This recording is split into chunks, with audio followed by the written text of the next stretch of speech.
explicado en pizarra paso a paso. Todo está, lo tienen,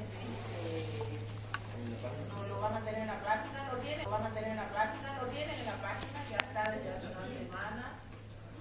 Así que esto se lo he explicado vía pizarra, todo esto vía pizarra.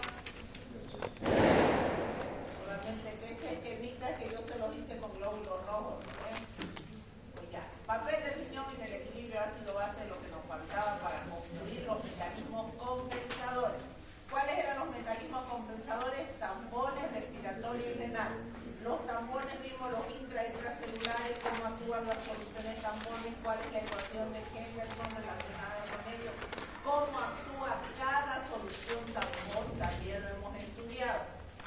Y después entramos a lo que es el papel de la respiración en el equilibrio ácido-base. El dióxido de carbono, que es el ácido volátil, se va a través de la respiración.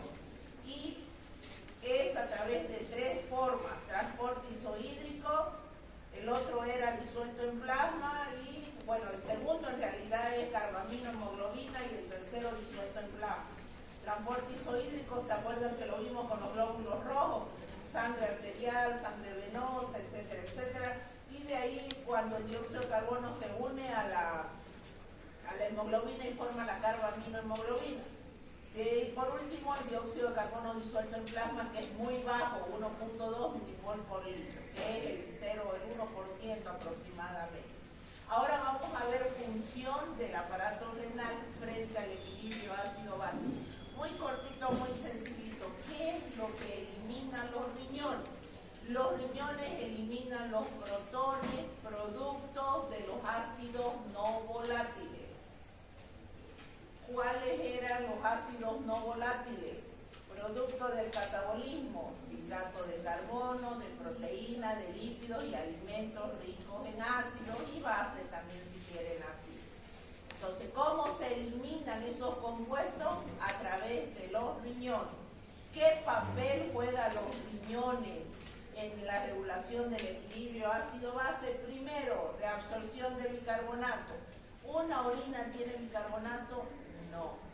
¿Cuándo aparece bicarbonato en orina? Cuando el valor milequivalente, sabemos que el promedio es de 23 a 27 milequivalentes por litro máximo. 28, ya cuando aparece 28 en sangre, empieza a eliminarse bicarbonato por orina. Mientras tanto, no hay bicarbonato en orina. A los valores de referencia del bicarbonato, que hablamos de 23 a 27 milequivalentes por litro. Otro de los puntos, acidificación de la orina. Los protones hemos dicho que salen a través de la muestra de orina y vamos a ver cómo, porque no salen como protones. Si no, tendríamos una orina de pH 0, ¿se imaginan? Y después la producción de amoníaco. Vamos a ver cómo el hígado juega un papel importante aquí a través de la desaminación de un aminoácido que se llama la glutamina, gracias a la acción de una enzima que se llama la glutamerasa. Entonces, veamos aquí. La reabsorción de bicarbonato en el riñón se da lugar en el túbulo proximal. El bicarbonato es impermeable a las células del túbulo renal proximal. Por lo tanto, ¿qué es lo que tiene que suceder para que el bicarbonato se reabsorba del filtrado glomerular? Sale el protón. Este protón que sale no llega a acidificar la orina. Este protón sale, atrapa el bicarbonato, forma ácido carbónico. El ácido carbónico se descompone en dióxido de carbono y agua. El dióxido de carbono es permeable, atraviesa las células del túbulo renal proximal y se encuentra con el agua y una enzima que es la anhidrasa carbónica. Esta enzima es la que me permite que el dióxido de carbono con el agua me forme ácido carbónico y se encuentre en las células del túbulo renal proximal. Es por eso que ya una vez que se forma el ácido carbónico, se vuelve a liberar un protón, que es el que va a salir nuevamente y va a atrapar otro bicarbonato, y se libera bicarbonato, que es el que sí ahora atraviesa y pasa hacia la sangre el bicarbonato reabsorbido. Entonces, fíjense el paso. El paso no es como decir se reabsorbe bicarbonato y listo, pasó en forma directa, no. Las células del túbulo renal proximal que están en contacto con el filtrado glomerular son impermeables al bicarbonato. Entonces el protón sale, lo atrapa, le forma ácido carbónico. El ácido carbónico se descompone en dióxido de carbono más agua. Aquí no hay la enzima. El dióxido de carbono entra dentro de las células del túbulo renal proximal y ahí se encuentra con la enzima anhidrasa carbónica y forma ácido carbónico. Este ácido carbónico se descompone y me da otra vez, me libera, como es ácido, me libera el protón, nuevamente sale, atrapa otro bicarbonato y me libera el bicarbonato que reabsorbe y sí pasa ya al torrente sanguíneo. No se olviden que este bicarbonato es nuestra reserva alcalina, es nuestro componente metabólico. Nos hace falta, claro que sí, porque él es el que me permite neutralizar protones. Entonces el riñón se encarga de reabsorber todo el bicarbonato. Cuando superamos que el bicarbonato pasa a la orina, cuando el valor de sangre del bicarbonato es 28 milequivalentes por litro.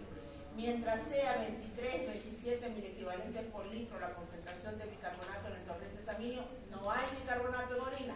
Media vez superamos esos valores, empieza ya recién a pasar el bicarbonato en orina, porque este proceso se hace, no compensa para la cantidad de bicarbonato que hay la reabsorción del bicarbonato. Ese es uno de los metabolismos, uno de los mecanismos. Otro de los mecanismos a través del cual el riñón regula la eliminación de protones. La eliminación de protones se da gracias a que en el hígado tenemos un aminoácido que se llama glutamina. Los aminoácidos tienen como parte de su estructura un grupo que se llama amino, nitrógeno, hidrógeno 2, nitrógeno, hidrógeno 2, acá dice nitrógeno, hidrógeno 3, esto es amoníaco. Pero la glutamina, que tiene como parte de su estructura nitrógeno, hidrógeno 2, es desaminado o es arrancado de este aminoácido para convertirse en glutamato, pero en el medio del pH en el que se encuentra ese grupo amino se convierte en amoníaco. A su vez el glutamato otra vez sufre un proceso de desaminación y se convierte en alfa-cetoglutarato. Por otra segunda desaminación sale el segundo grupo amino que al medio del pH fisiológico se convierte en amoníaco.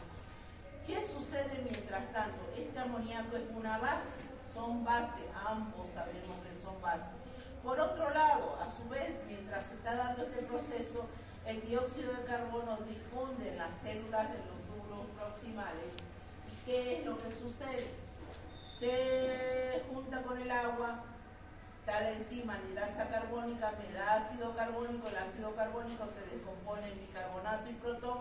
Y este protón, fíjense ustedes que sale afuera, ya no sale a atrapar a nadie. Este protón sale al filtrado glomerular, pero sabemos que nuestras orinas no tienen pH de 0, ni de 2, ni de 1, sino el rango está entre 5 y 8, entendiéndose el rango de referencia de pH de la muestra de orina entre 5 y 8 máximo. ¿Por qué? A pesar de que nuestro cuerpo libera gran cantidad de protones, las orinas no son ácidas. Eso es porque este amoníaco, que es una base, lo atrapa el protón y se convierte en ion amonio. A su vez, este componente del tampón ortofosfato, ¿se acuerdan del tampón ortofosfato que era ortofosfato diácido, ortofosfato monoácido? Bueno, un componente que es el ortofosfato monoácido atrapa el protón y se convierte en ortofosfato diácido. Finalmente, lo que se elimina por orina es una sal ácida, que es el ortofosfato diácido de amonio. Esta sal ácida es la que hace que el pH de la orina, bueno, oscile hasta un pH de 5. Si los protones no se encontraran con el amoníaco, si los protones no se encontraran con el ortofosfato monoácido, nosotros tendríamos que estos protones se tendrían que liberar solos. ¿Y qué sería el pH de la orina? 0. 1. 2. ¿Nuestras células aguantarían esos valores de pH? No aguantan. Entonces hay que neutralizarlo. ¿Quién lo neutraliza? Ortofosfato monoácido y el amoníaco. Ambas son bases, atrapan los protones y me forman una sal ácida, una sal ácida suave, comparado con los protones que pueden existir. Entonces nuestro organismo garantiza la eliminación de protones mediante este mecanismo anexado con la liberación de amoníaco. Entonces los dos grandes procesos bueno, son tres en realidad los procesos, pero la liberación de protones se anexa con la liberación de amoníaco en la muestra de orina, a su vez la reabsorción de bicarbonato. Entonces, esos son las tres cosas que hay que, o las dos cosas, si quieren verlo así, los dos esquemas que tienen que manejar, porque muchas veces se les pregunta en los exámenes también, explique cómo se da la liberación, la reabsorción de bicarbonato dentro del cuerpo humano, o cómo regula, o explique los mecanismos a través de los cuales los riñones regulan el trastorno o regulan el equilibrio ácido-base, y ahí lo tienen, a través de la eliminación de protones y amoníaco y la reabsorción de bicarbonato. Y pues más, eso era lo único que me faltaba. Todo esto es un resumen. Ahorita vamos a los trastornos. Ahorita vamos a los trastornos.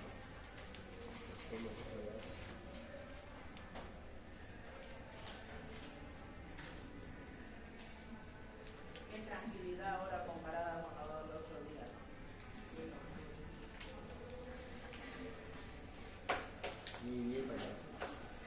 Tranquilo. El otro día no escuchaba ni idea. Ya. Ojo, no nos vamos a confundir alteraciones del balance hidromineral, que son deshidratación y hiperhidratación, con trastornos del equilibrio ácido-base. Se los digo porque suele suceder. Muy bien, ya habíamos dicho que eran los trastornos del equilibrio ácido-base: acidosis y alcalosis. Acidosis respiratoria, cuando está involucrado la presión parcial de dióxido de carbono. Acidosis metabólica, cuando está involucrado el bicarbonato. Alcalosis respiratoria, cuando está involucrado la disminución de la presión parcial de dióxido de carbono, y alcalosis metabólica, cuando está involucrado el aumento de bicarbonato. Esto que aparece en esos círculos es el trastorno primario, lo que me define si qué tipo de trastorno va a ser, qué es una acidosis y qué es una alcalosis. Ahí clarito está. Acidosis, proceso que da lugar a disminución del pH en sangre. ¿Qué quiere decir? Que aumenta la concentración de protones.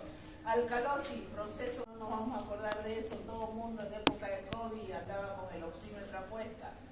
Bicarbonato de 23 a 27 miliequivalentes por litro. Ese es el valor de referencia del bicarbonato. La diferencia entre sangre arterial y sangre venosa.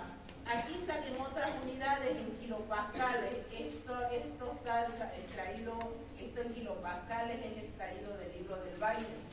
El Baines es el que maneja kilopascales. Pero después, si se hacen las conversiones, es igual. Lo que sí hay que tener en cuenta es no olvidarnos que la sangre venosa es más ácida debido a la presencia del dióxido de carbono. Este dióxido de carbono, este ácido volátil, nos lleva a que el pH de la sangre venosa sea 7.35, fíjense, comparado con 7.37, mucho más ácido la sangre venosa que la sangre arterial. Normal, 7.35 a 7.4, arriba de 7.4 hasta 8, alcalosis por arriba de 8, incompatible con la vida. Por debajo de 7.3, acidosis hasta 6.8, 7. Por debajo de ese valor, incompatible con la vida. Este cuadrito fue el que se los expliqué, ¿se acuerdan la anterior clase? Y ya se los expliqué, no, sin necesidad que ustedes esto se esté aprendiendo de memoria. Esto lo razona, así como lo razonamos en pizarra, ¿se acuerdan? De esa manera vamos a recordar este cuadrito que nos ayuda a resolver los casos clínicos. Bueno, el famoso algoritmo. Si el pH, cuidado acá que dice, pregunta el pH, ¿qué es lo primero que miramos para el trastorno del equilibrio ácido-base? El pH.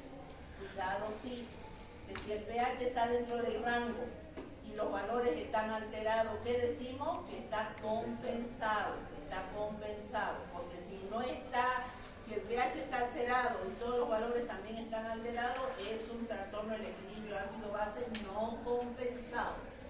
Muy bien, pH 7.4. Si está por debajo de 7.4, obvio que es una acidosis. La acidosis puede ser metabólica y respiratoria. Metabólica, si el bicarbonato está por arriba del valor de referencia, perdón, acidosis metabólica si está por debajo de 24 miliequivalentes por litro. Respiratoria, si la presión parcial de oxígeno está por arriba de 40 milímetros de mercurio. ¿Cuál va a ser los mecanismos compensadores? Si estoy en una acidosis metabólica, la compensación es la respiratoria. ¿Qué vamos a tener? Una hiperventilación, la disminución de la presión parcial de dióxido de carbono por debajo de 40 milímetros de mercurio. Si yo estoy en una acidosis respiratoria, ¿qué quiere decir? Que tengo aumentado la presión parcial de dióxido de carbono. ¿Qué va a hacer como mecanismo compensador los riñones? Aumentar la concentración de bicarbonato. Entonces tengo que tenerlo por arriba de 24 miliequivalentes por litro. ¿Se dan cuenta? Este cuadrito, este algoritmo, lo tienen en su guía de laboratorio. Ahí también aparece para resolver los casos clínicos. pH, si está por arriba de 7.4, es una alcalosis. La alcalosis puede ser respiratoria y puede ser metabólica. Si es metabólica, quiere decir por arriba de 24 miliequivalentes por litro de bicarbonato. Mecanismo compensador, la respiración. ¿Qué tengo que hacer? Si está el bicarbonato elevado, elevar el PCO2. ¿Cómo elevo el PCO2? Hipoventilando. Aumento la presión parcial de dióxido de carbono por arriba de 40 milímetros de mercurio. Alcalosis respiratoria quiere decir que pierdo dióxido de carbono, el compuesto ácido, por debajo de 40 milímetros de mercurio. ¿Cuál va a ser la compensación? En este caso va a ser renal. ¿Qué nos conviene en este caso si elimino presión parcial de dióxido de carbono? Eliminar también bicarbonato. Por lo tanto, el bicarbonato tiene que estar por debajo de 24 miliequivalentes por litro. Esto es la base de los trastornos sensibles. No vamos a hacer los mitos, no vamos a ver aniones GAP, eso ya lo van a ver ustedes semestre, año posterior, ya, con más, cuando aprendan a sumar recién ahora, estamos aprendiendo a sumar todavía. Muy bien, acidosis metabólica. Ahora vamos a ver las causas, el tratamiento y todo lo que hemos venido viendo. ¿Cuál es el trastorno primario de la acidosis metabólica? Es la pérdida de bicarbonato. Ahora la pregunta es, ¿por qué se pierde bicarbonato? ¿Qué es lo que me lleva a que se pierda? Dice, la reducción en la concentración de bicarbonato resulta de la disminución de pH en sangre. ¿Qué se llama? Eso es una acidosis descompensada porque el pH está disminuido. ¿Cuáles pueden ser las causas? Ahí tienen varias causas. Primero, la cantidad de ácido en el organismo puede aumentar por la ingestión de ácido, muy poco probable. Es como que usted me diga, sí, es que comí 30 mandarinas en un día y resulta de que tengo una acidosis metabólica. No, tampoco. Esto de la ingestión de ácido puede hacer una intoxicación grave que me pueda llevar por compuestos ácidos, ácido acetilsalicílico, etc. Pero no por un consumo diario de compuestos ácidos como puede ser el ácido cítrico. Diabetes mellitus no controlada, en aquellos procesos donde el paciente no toma su medicamento, no hace dieta, no hace ejercicio, etc., puede desarrollar una diabetes mellitus pero no controlada. Eso le lleva a que se exacerben los cuerpos cetónicos. Los cuerpos cetónicos son compuestos ácidos. Al generarse una gran cantidad de compuestos ácidos, ¿qué es lo que sucede? El bicarbonato, la reserva alcalina se agota, porque esos 24 miliequivalentes por litro tratan de neutralizar el exceso de ácido que se está dando.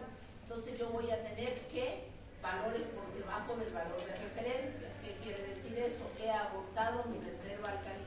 He agotado, entre comillas, no quiere decir que se acaba, no se agota, pero decimos he agotado o he disminuido mi reserva alcalina debido a que mi cuerpo generó tal cantidad de ácido. Diarreas profusas con pérdida de jugos digestivos ricos en bicarbonato. Eso también, aquí fíjense que lo que estoy es perdiendo el bicarbonato. Aquí lo estoy gastando el bicarbonato, aquí no lo pierdo, lo gasto. Después tenemos insuficiencia renal, en la cual los mecanismos tubulares de secreción del ion hidrógeno no funcionan adecuadamente, por lo tanto no se reabsorbe el bicarbonato. Entonces tienen 4 grandes causas en las cuales se da una acidosis metabólica. ¿Cuál es la compensación? Si se ha perdido bicarbonato, ¿qué es lo que tenemos que hacer?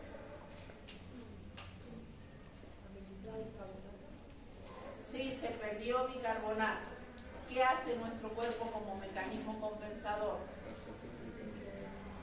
¿Detiene dióxido de carbono o elimina dióxido de carbono? Elimina dióxido de carbono, no le conviene retener. Entonces, ¿qué va a hacer?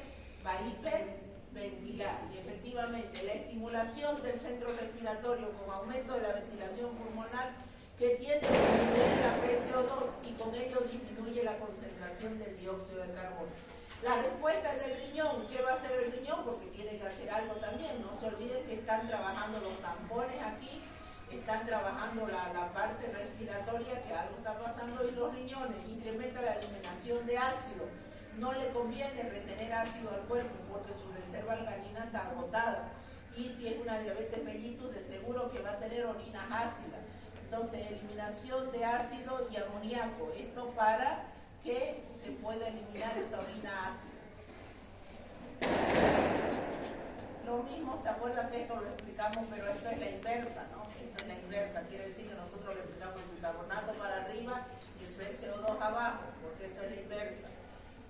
Disminuye la concentración de bicarbonato cuando el trastorno primario es este. ¿Cuál es el mecanismo compensador? La disminución de PCO2 a través de una disminución. Todo es lo mismo. Síntomas y diagnóstico. Miren el diagnóstico. ¿Qué es la prueba de laboratorio que me determina gases en sangre? Se llama gasometría. Y eso es lo que van a exponer sus compañeros, la gasometría. Muy bien, la gasometría. No hay manera clínica a través de la cual usted pueda determinar el pH de la sangre de su paciente. Puede sentarse todo el día, mirarlo todo el día si usted quiere, pero no va a saber el pH de la sangre de su paciente. ¿Qué es lo que va a tener que recurrir? Sí o sí a la gasometría. Y la gasometría o la realiza el laboratorio de los servicios públicos, lo realiza el laboratorio de análisis clínico. En los servicios privados, cuando el gasómetro está a la cabecera del paciente, lo puede hacer el médico emergencista o el médico de UTI, que lo puede hacer en ese momento de acuerdo a las necesidades y la crisis de su paciente, de la emergencia. Entonces, el diagnóstico mediante determinación de pH en sangre arterial o una gasometría. Los síntomas, miren los síntomas como son generales. Náuseas, vómito, cansancio. Cuando se agrava el paciente se siente extremadamente débil, somnoliento, hiperventilando. ¿Por qué está hiperventilando? Porque necesita eliminar el dióxido de carbono, ya que se ha disminuido la concentración de bicarbonato. Hipertensión, arritmia cardíaca, etcétera. Todo esto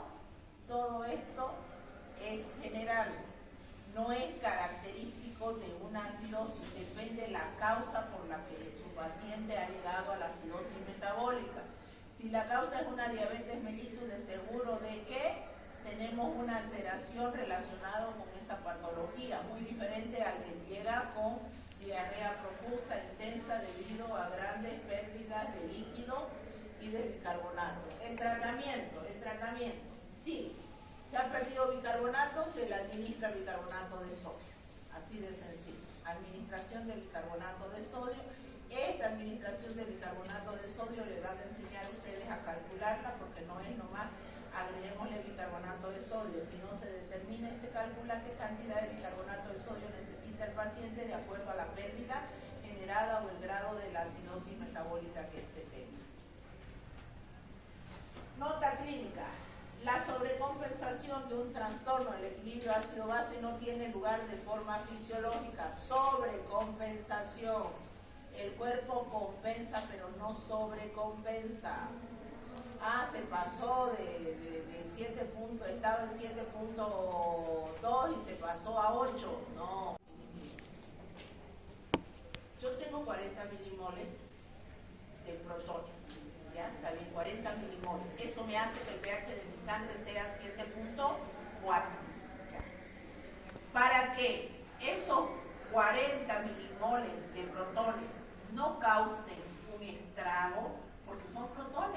protones y se mantenga en 7.4, yo necesito algo básico que lo neutralice.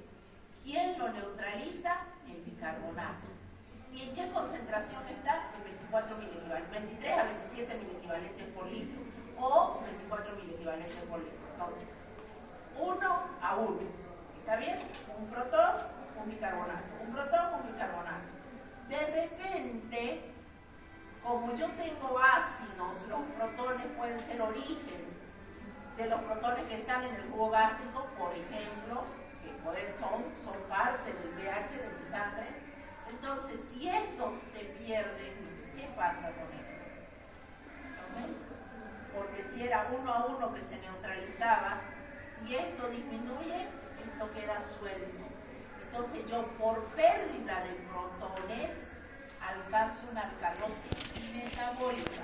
Ahora está claro, por pérdida de protones.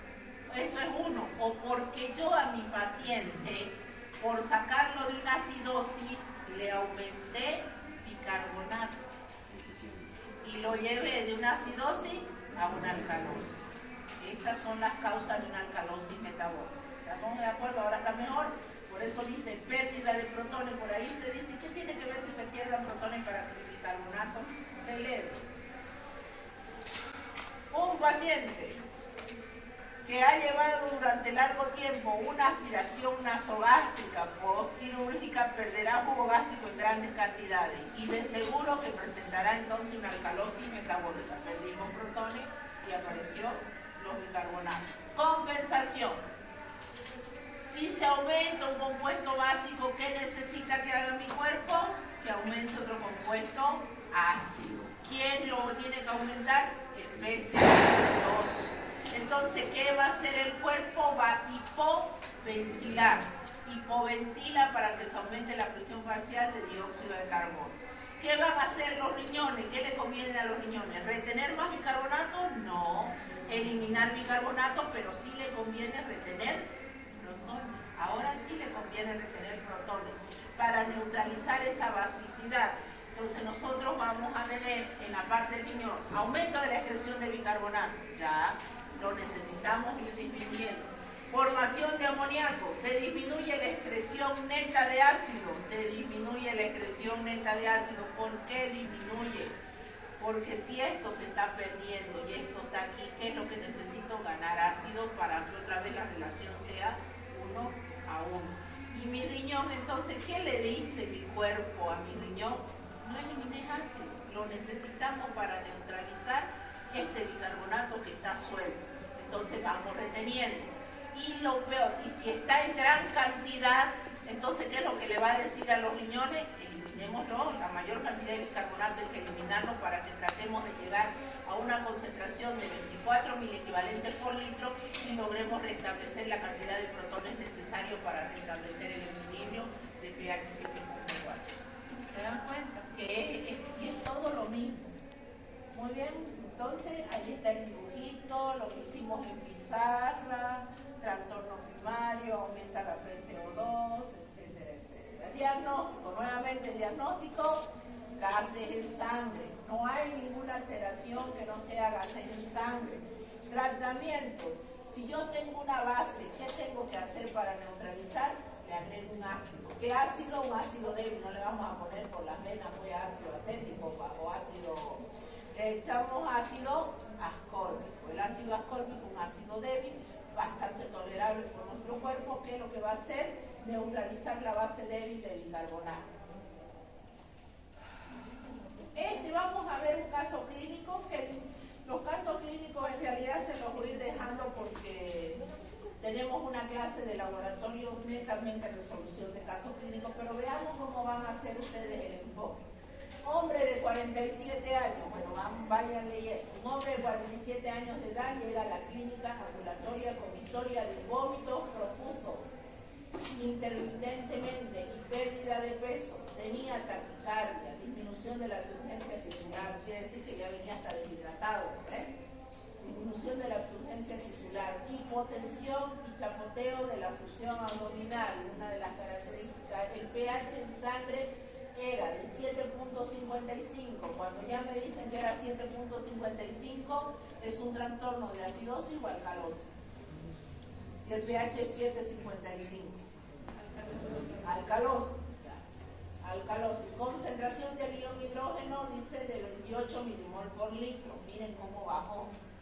¿Se dan cuenta cuánto es la concentración de protones? 28. ¿Cuánto tendría que ser? 40. Entonces se ha perdido compuesto ácido. Si disminuye la concentración de protones, el pH aumenta. Y bajó de 40 a 28. La PCO2 era de 48 milímetros de mercurio. La PCO2, valor de referencia, de 35 a 45 milímetros de mercurio. ¿Está bajo o está alto? Está bajo. ¿Está bajo? No, está alto. Si es de 35 a 45 milímetros de mercurio, el valor de referencia 48, está alto la PCO2. Muy bien. La concentración de bicarbonato era de 35 milimol por litro. ¿Cuánto es el valor de referencia? De 23 a 27 milimol por litro, un equivalente por litro. Entonces está re alto. Si nosotros nos fijamos la clínica, dice vómitos, pérdida de ácido, si ha perdido protones y el pH nos los está especificando, entonces lo que tenemos una elevación de bicarbonato, nuestro trastorno primario, de acuerdo a la clínica, viene a ser una acidosis de tipo metabólica. ¿Por qué tenemos el PCO2 aumentado? Porque está compensando. ¿Pero está compensado el trastorno o está descompensado? ¿Ah? Descompensado. Porque si estuviera compensado, eliminar mejor. Y obviamente que dice, estas acciones incrementan la concentración de bicarbonato en plasma para mantener esa relación de ¿cuánto? De 20 que lleva pH 7.4. ¿Se acuerdan que esto lo vimos en pizarra, lo explicamos en la clase anterior? Ahora sí lo entienden, ¿no ven? Esto es lo mismo también, otra vez. PCO2 elevado, ¿cuál es la compensación? Aumento de bicarbonato. Yo sé que esto, fíjense que esto lo hemos visto en la clase anterior, lo estamos volviendo a ver, lo estamos revolviendo a ver. Yo creo que con esto ya no hay excusa de que no lleguen a tercer año sin entender lo que es trastorno del equilibrio ácido-base, ¿no ves? Tercero, cuarto, quinto y todos los años que lo van a seguir viendo. Síntomas y tratamiento. Dolor de cabeza y somnolencia. Cuando se agrava la somnolencia, aumenta el estupor y puede llegar a un estado de coma, en una acidosis de tipo respiratorio. Los fármacos que van a mejorar la respiración pueden ayudar a aliviar a los pacientes o sacarlos de su estado, ya sea si es un niño en proceso asmático, bueno, le daré los medicamentos necesarios, nebulizaciones, salbutamol, etc. Y ventilación mecánica en caso de ser necesario. Un caso clínico, a ver, el último caso clínico. Mujer de 56 años, ingresada en una sala general con disnea progresiva.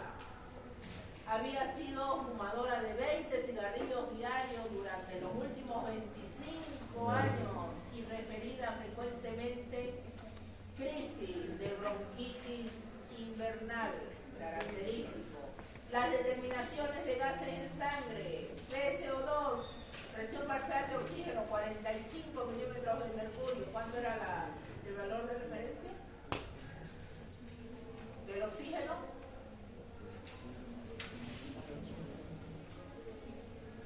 De 80 a 100 milímetros de mercurio.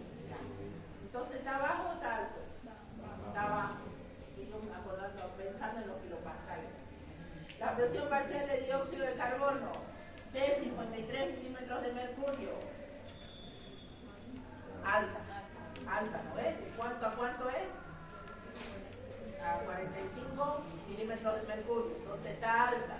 La PCO2 está alta, ya el trastorno primario. Yo me está hablando de la acidosis. pH 7.35.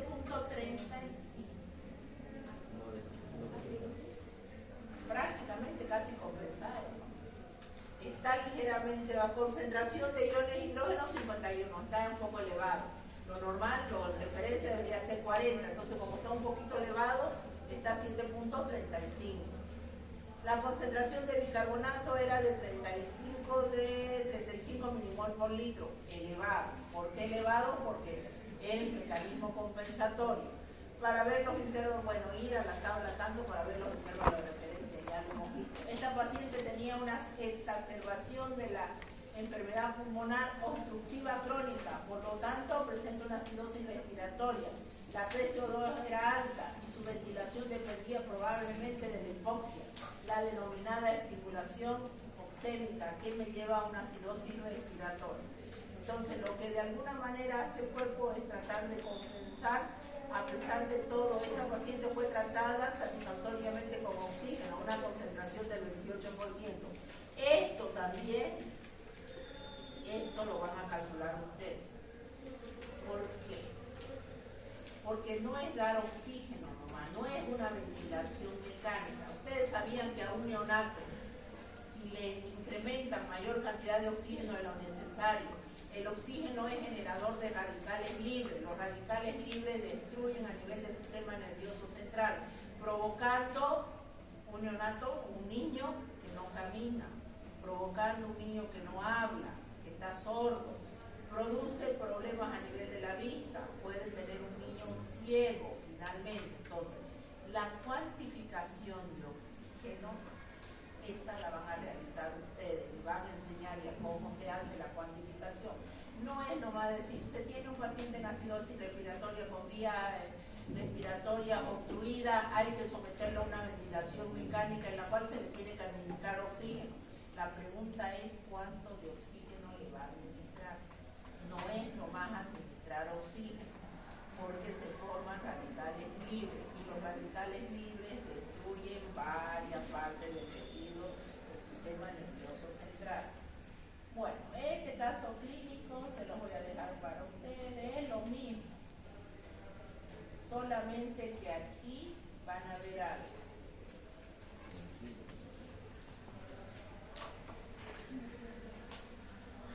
Aquí tenían una gasometría 7.1 y después 7.35, prácticamente dentro del rango. Aquí está descompensado, no compensado, y después alcanza una ligera compensación después de 12 horas. Hay pensa, pero fíjense de los valores cómo se alteran. Aquí está 7.1 el pH. Después de 12 horas aproximadamente de hacerle el tratamiento, nebulización con broncodilatador, etcétera, el pH aumenta a 7.35, prácticamente compensa, pero a expensa de la alteración de los parámetros de presión parcial de dióxido de carbono y presión parcial de bicarbonato. ¿Se dan cuenta? Porque no vaya a ser un caso clínico el paciente 7.4 y todo esto abajo es una acidosis respiratoria pero compensada. 7.1, todo eso abajo es una acidosis respiratoria descompensada.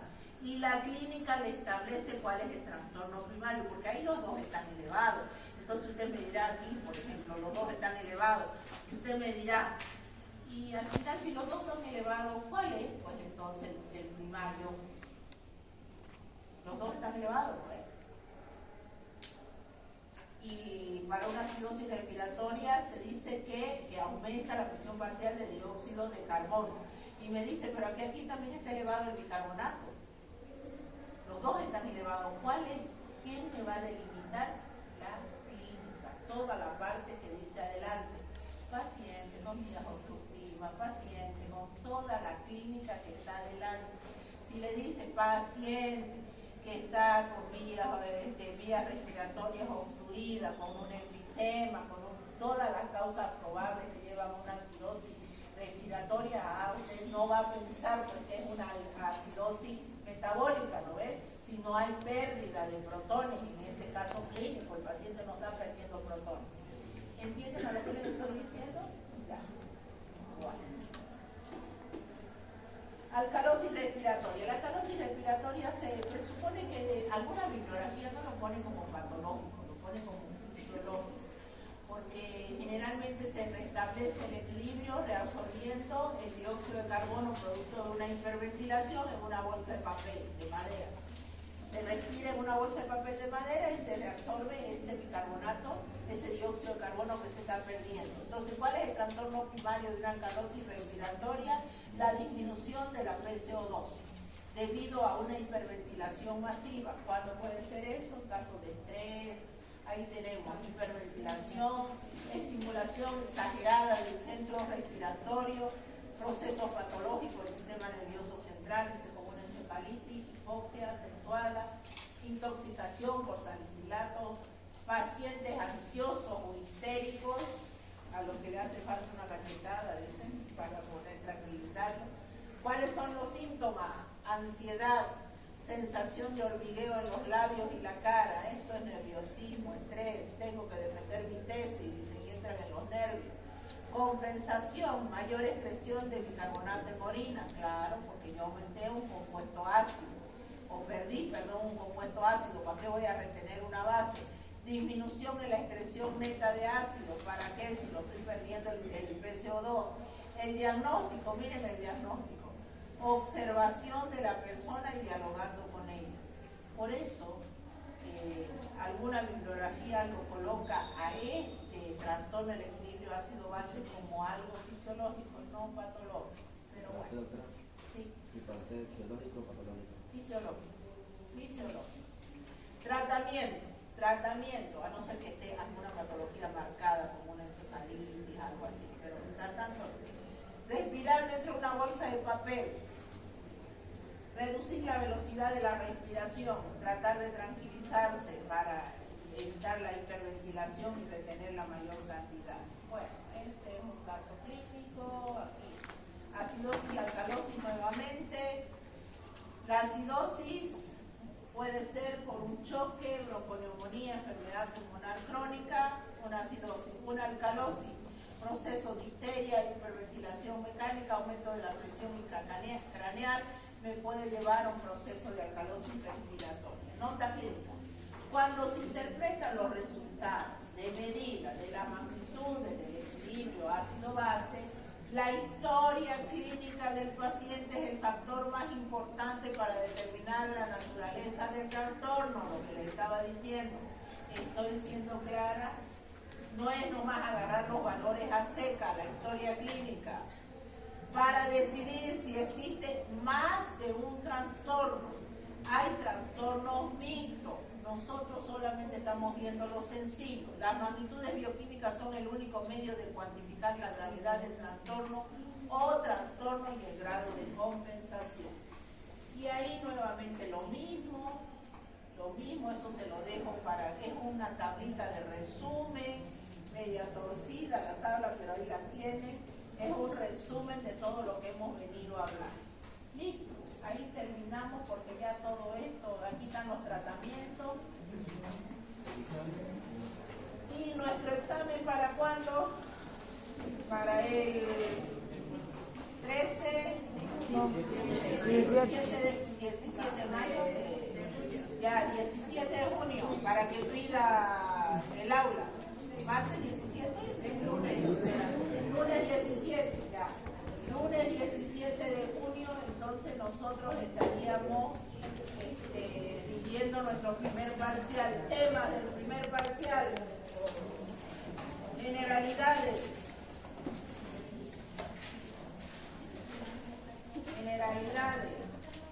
Componentes de la materia viva.